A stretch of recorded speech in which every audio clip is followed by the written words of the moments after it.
So this session is called Latest Trends and Industry Capabilities, and it's a pretty long session, as you can see.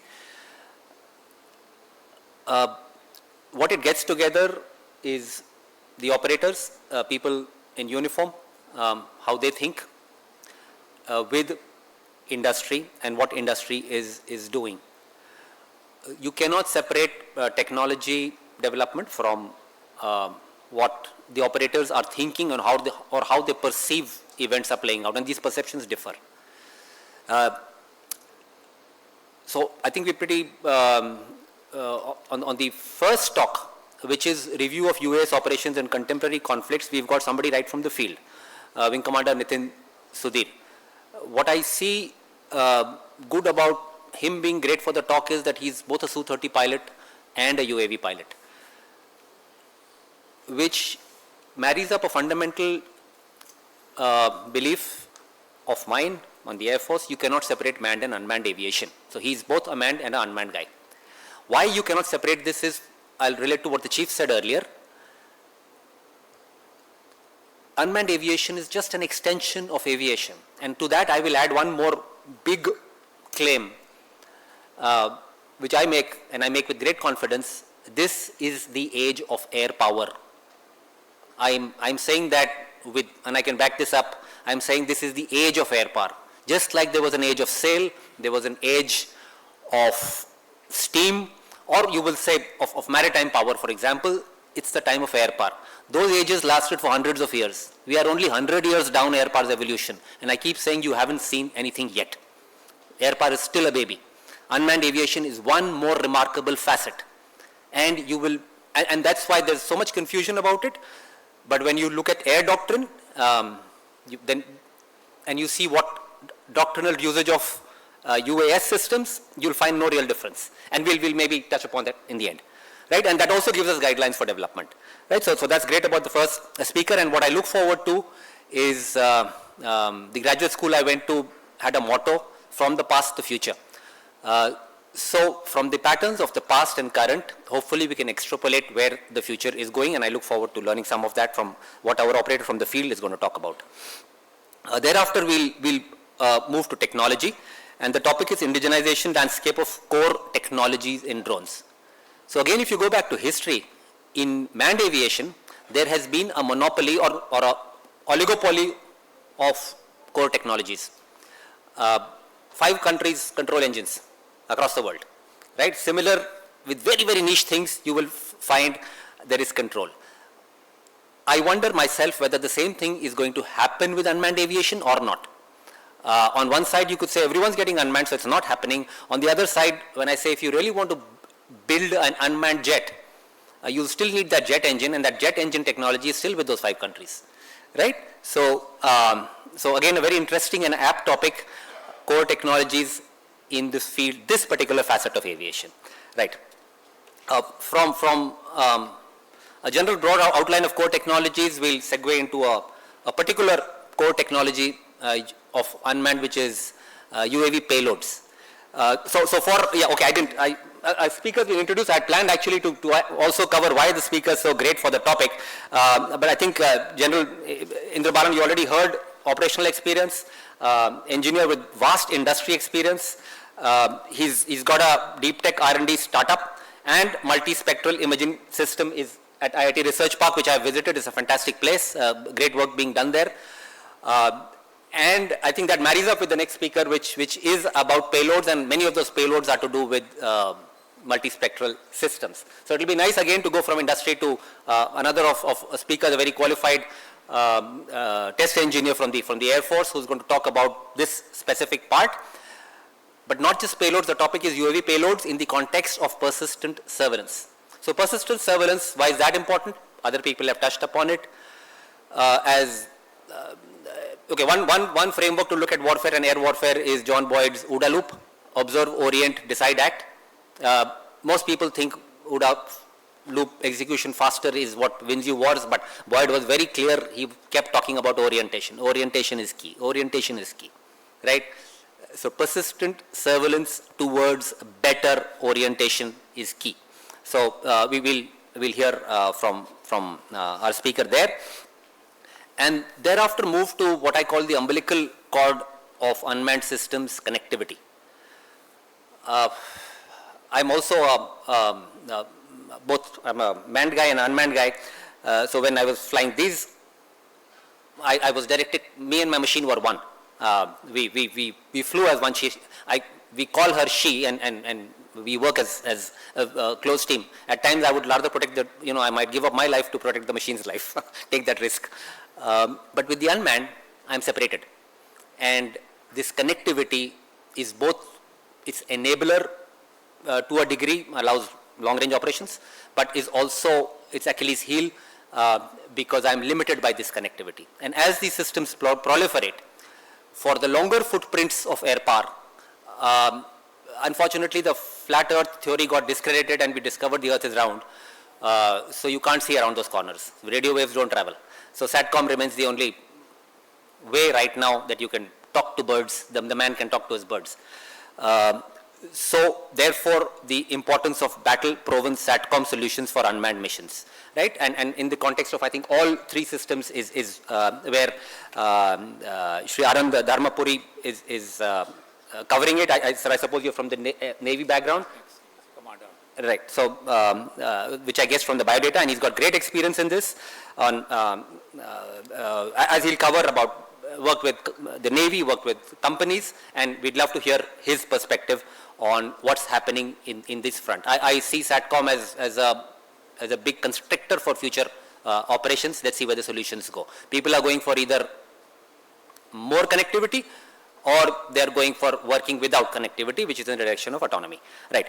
And from that, we will go to the next topic, which again, as air warfare fundamentals dictate, you cannot separate offense and defense. So from offense, we will shift to defense. For in unmanned aerial warfare, what's happened is that current defense technology has been oriented against manned platforms. So the fact that defense is weak today. Defense against unmanned platforms is weak. It is largely limited to point defense. And there are problems of detection.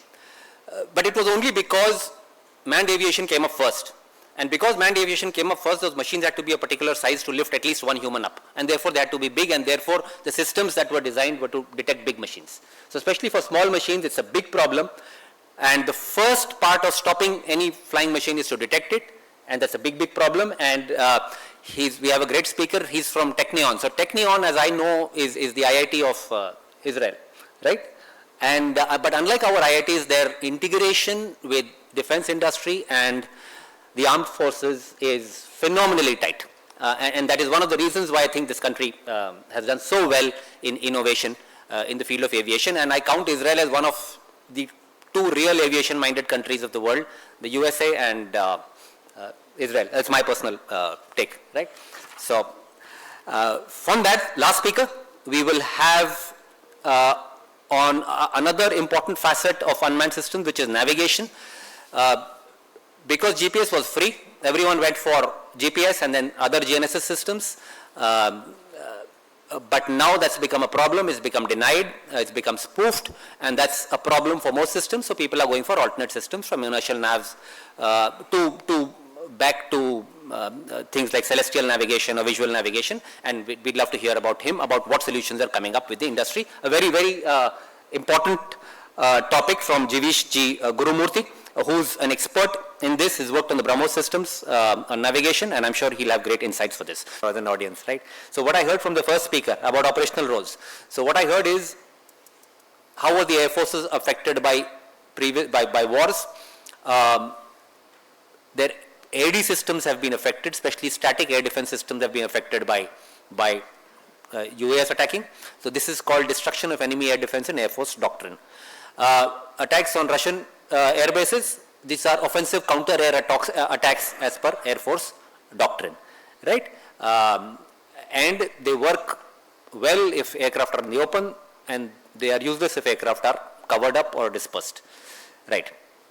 How have armies been affected? And to me, that has been the biggest effect of unmanned, this facet of aviation. Maneuver has been stymied. Right now, armies can't move. They can't concentrate. they have to disperse. The tactical battle area is the most affected by unmanned systems, right? So this is what I'm trying to put it in doctrinal terms again. So this is called the counter surface force operations. That is what is one of the biggest effects on battles today that is happening in what we call the TBA. Similarly, less visible, but maneuver is also affected for surface navies by this, and they are pushed out to greater ranges from shore-based threats. Right. Persistent stare, as talked about, ultimately it is about getting usable intelligence from information.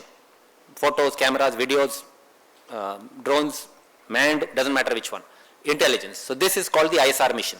That was actually the first ever mission of air power when it was born from balloons, and that is as important today, and this new technology is pushing it very highly, right? So these are also talked about network centric. Air forces, or most modern air forces are network centric. I know for the Air Force, the ACAS didn't start now, it started 20 years back. It's a backbone network on which fighting is being done. So on that part I'll disagree when you said that. We need to move to network centricity. We moved 20 years back from in fact, before I joined the Air Force, from my father's time, I know there was something called the ACAS, Air Defense Ground. we were always pushing for it. Technology has enabled us to do more now, right? From the next talk, and I must compliment, I really loved it for the originality, for the original approach. I always, my compliments, doing any research is as great as the questions you ask of that research. So fantastic questions asked, and therefore good answers. Sample size was small, but a larger size, but the patterns are kind of visible. So I really like that. And I totally agree that developing technology is more important than developing product, as you brought out. This has been the bane of this country. This has not been an aviation-minded country. And I make this claim too, which is a reason why we are technology chasers today in aviation. Not having the ability to create new knowledge in this field is what has put us down, and if we don't have that, it will keep us down. And I saw that thread happening everywhere. Everyone's talking about R&D facilities, mechanism for certification, how do we do it? It's all about generating new knowledge, which has at least three components: basic research and development, design and development, and where we are involved, more operational testing and evaluation has to come through together. I also want to support your clustering idea greatly. If you look at the patterns around the world for manned aviation, that's why I go back to history. You look at France, Toulouse region is a cluster where there's academics, there is various aviation companies and sub-component companies. You go to US, Washington state area, clustering. I think Boeing is also there. There is clustering, and a lot of industry is concentrated there, although there are other places also. You go to England. England made this mistake. It didn't go for clustering, but now you will find in Northwest England clustering happening. They used a totally different approach for aviation, but that's why after World War II, where they were the biggest, they were the #1 country in aviation. It went down for multiple reasons, but Dakota model for one. okay, I'm not aware of this, sir. So anyway, clustering. Brazil also to some extent has clustering around its development agency. And to me, the answers, okay, I'll not go that side. This clustering has to have industry, and it has to have academia, and one low-hanging fruit is the creation of an aerospace university, and that so that the synergy can come in with geographical clustering at the same place. Something I personally push, will keep pushing for, and will ask all of you to push for. We don't have a single aerospace university.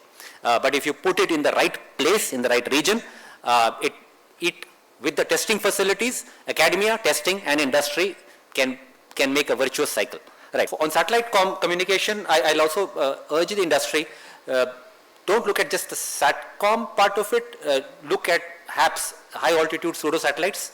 as an interim, as a possibly a great solution to have cheaper effects that satellite provide us. So we are pushing HAPS. You would have seen it in his presentation, high altitude pseudo satellites, fixed wing as well as airship based. The fixed wing one will have payload problems, so you'll have to work on small miniature communication hubs. But the airship one, that's why we're also pushing that because then payload limitations are lesser. But there are technical challenges or technological challenges in that. Right, on the SCD presentation, I again put down one figure, 45% I think human resource was on research. Please note that again, there's a reason why Israel is doing good, there's a reason why SCD is doing well. You put resources into research, you'll get the results. If we only focus on production, it won't matter. As the first question asked, on similar lines, so I will take this opportunity to advertise the Air Force's initiative, Meher Baba 3, is on collaborative swarm drones towards the CUAS mission, right? So please go on the internet. I think the last date is not yet out. If somebody can participate, we'd love you to participate, especially from the students that I see out there and from the industry. And I think there could also be a mechanism for outside India industry, if you collaborate with somebody in India to kind of participate. It is a push to develop technology. The rest is on that website as to why and how. On navigation systems, I think I love I was wondering whether you're already working on magnetic navigation, so it was great to see that you are. I suppose even gravity field navigation will come through a little later. Right. The Air Force is pushing swarming technology as one of the foundations, both autonomy as well as swarming technology. I see great potential for hybrid systems where the swarm can be heterogeneous. So you don't have to pack in everything onto as well vulnerable, which is again where the manned aviation trajectory has got. They've got super expensive. In swarms, you could distribute different technologies within the swarm. So the swarm is smart and different for land-based, different for sea-based. So just one thing that struck me when I saw that. Right. And thank you for being a good audience.